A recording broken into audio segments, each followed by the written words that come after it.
Hey there, I'm going to go over how to create a new page and add some various elements to that page. So on the top left you'll see a button that says create a new page. When we click that, we are brought up a dialog that says add a page or pop-up. We're going to want to create a page as I haven't had much luck with pop-ups, and we want a page anyway. So here we can choose a page or special page. As far as I can see, they're both pretty much the same, so we're just going to go ahead and choose page and hit select. From here you can choose the name, title, URL. Name and title are pretty much the same, so that's what that'll be displayed as the name of the page, and the URL will be in our URL of the website, so it'll be remodelinternational.com/whatever you put here for the page. In terms of further demonstration purposes here, I'm going to put example and hit create page.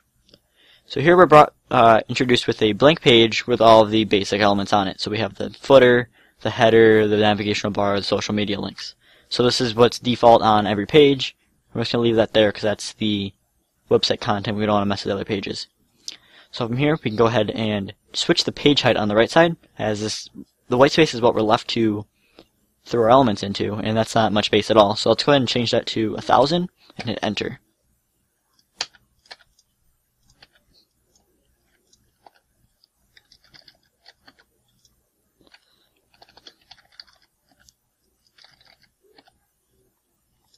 So you can see here, now we have a lot more blank space here.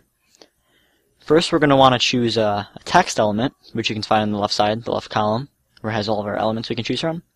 We're going to click on text, and click on the page. Now we can start typing here. We can adjust the box. There's different settings with this. You can choose the font, the size, the color. The default font that I use is Open Sans, and the size depends on what you're doing here. The color, you can choose many colors from the color picker here, or you can just choose a color right from the page. So say you like this blue that we have here, click on that with the eyedropper, and click OK. We can also adjust the bold, italicize, underline, add a link here, adjust the alignment, stuff like that. Next, we can add an image to the page. That's underneath text on the left side. Click on that, and you can choose an image from the media library here. There's different folders on the left with different content. I'm just going to choose the Angry Hundred Nerd Summer Edition here. So click on that, hit select, and you can either click on the page or drag a box in which to put this image. There's different settings that we have here on the right. So there's scaling mode, which there's different settings here to stretch it, to crop it. I stick with fit because that fits it to the box that we create, so you're not left with any ugly looking pictures here. You can also change the alignment, as well as the other elements here. We can force it to the top of the page so it'll go over other things. Bottom, so it'll go underneath things. You can also pin it to sides so it can stretch across the entire page. You can also adjust the XY coordinates, width, and height as you can with the other elements, like I said. You can also choose style, so if you want it to fill in a specific color into the background or add an outline, you can do that here.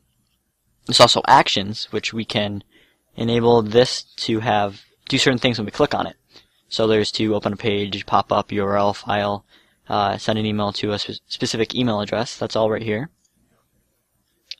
Next we have shape, which is just basically used to create boxes and rectangles. I use this, for example, on the community page to separate the different sections. Just a little faint black line here so you can have the page look more appealing, I suppose. Once again, there's more settings in here for style, click behavior, stuff like that. We have video, which I haven't had much luck with adding. It's to add videos from YouTube and Vimeo. It doesn't work for me, so if you want to add a video, I recommend the HTML widget found under widgets, as well as there's other widgets in here, like the image galleries as seen on the front page in the management team page, as well as maps, menus, and there's buttons and videos, whatever you need in here. So you can, once again, just click on that, click on the page, and you can double click that, edit this to your heart's content. Now once you're done with the page, we want to make sure we go up to the top and hit Save Page. This will save the page. All the changes we've made here will stay. It won't be a blank page as like we started with. That's come to burn me a couple times, so make sure you don't make that same mistake. Now, if we want people to actually find this page, we can go ahead and double-click on the navigational bar on top, and we can add a new menu item. So we can have our example page, as we'll type in for the label, and we'll switch the click action to go to page, example in this random list, example, and we can click add. From here you can adjust its position or even throw it into another category. So say that we want this to be part of in the community, it'll come up once we mouse over that in the list. But once you're good with that, you can go ahead and click OK and you're good to go. But I'm going to go ahead and remove the page as this is just a demonstrational purpose. So that should be everything you need to know about just making a page and getting some content on it. Hopefully it helped. See ya.